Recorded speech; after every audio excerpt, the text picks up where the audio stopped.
एक बात और भी सुन लीजिए, मायूस होने की जरूरत नहीं, ये दौर अभी कुछ नहीं, कोई ऐसा मुश्किलात वाला दौर नहीं है।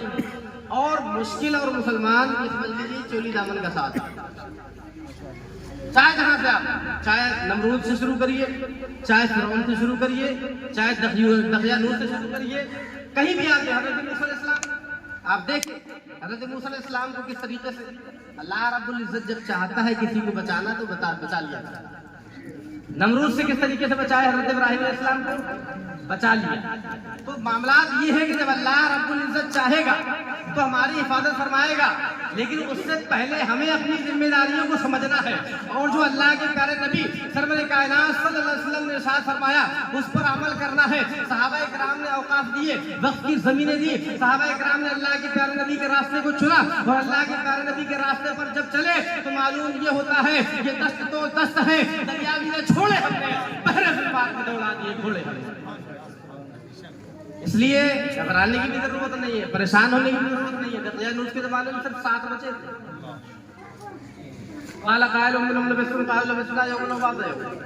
सिर्फ 7, और 7 ने सारी दुनिया की आंखें खोल दी। और जो आज जुल्म कर रहे हैं वो ये ना समझे कि अल्लाह रब्बुल इज्जत तुम्हें छोड़ दे। इन्ना बदशा रब्बिका लशदीद, रब की पकड़ जो है बहुत सख्त। फीकुम या नहीं या महूर में तुमको छोड़े हुए हैं, सरकशी में, अंधेरियों में तुम्हें छोड़े हुए हैं, लेकिन जब पकड़ेगा तो फिर कोई सुनने वाला नहीं होता है। फिरौन ने अपनी सारी मनमर्जियां कर ली, लेकिन जब अल्लाह रब्बुल इज्जत ने पकड़ा तो फिर आवाज निकालने की ताकत न रही। जब नमरूद ने सारी सरकशियां कर ली, लेकिन जब अल्लाह रब्बुल इज्जत ने उसे अजाब देना चाहा तो एक मच्छर के जरिए से उसे बेइज्जत कर दिया।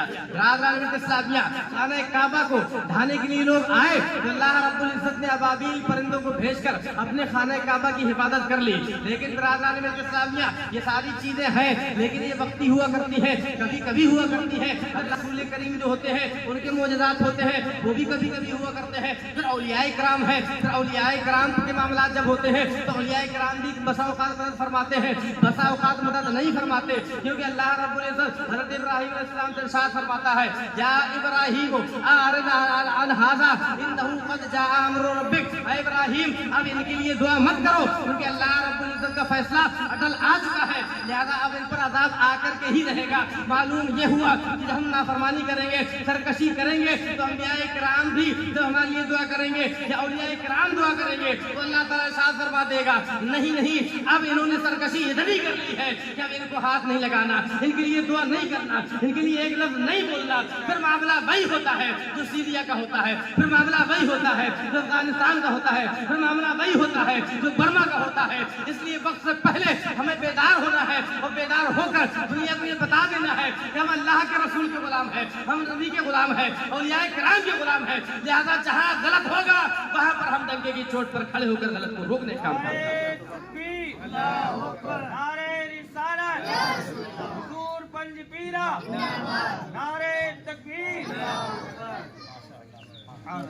खालिद कभी हाथों में अलम लेते हैं, तारिक कभी मौजों में कदम लेते हैं, हर दौर में उठते हैं यजीदी फितने, हर दौर में शब्बीर जन्म लेते हैं।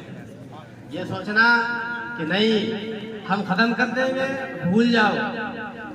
डॉक्टर इकबाल कहते हैं पूरा मिट जाएगा ईरान के मिट जाने से, नशे मैं को ताल्लुक नहीं पैमाने से, है आया यूरशे तातार के अफसाने से, पास पां मिल गए काबे को सनम का। जो कल हमारे दीन के दुश्मन थे वही कल दाई होंगे, वही दीन की तरफ बढ़ाने वाले होंगे। क्या वो मौलाना जो गौतम है उसको नहीं देखा?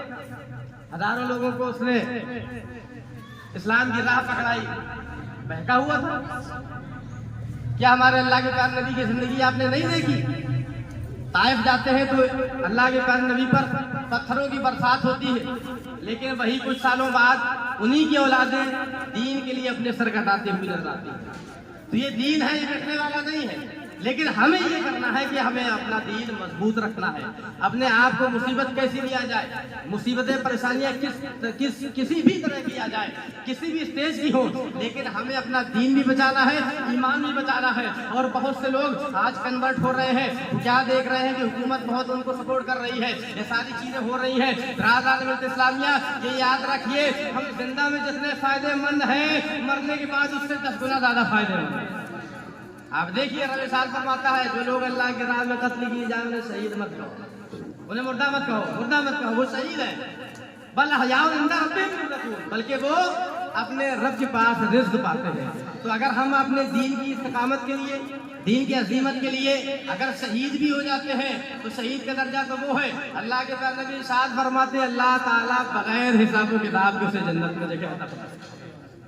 हम ऐसे तो हमारा मामला ये कि हम जन्नत में भी जाएंगे, लेकिन अगर इस्लाम के नाम पर शहीद होंगे तो फिर हमारा दर्जा सीधा जन्नत का है। इसलिए हम मरने के बाद भी फायदेमंद है। और हमारी जिंदगी तो यही है, हमारा तो ये नहीं कि सारी दुनिया सब यही है।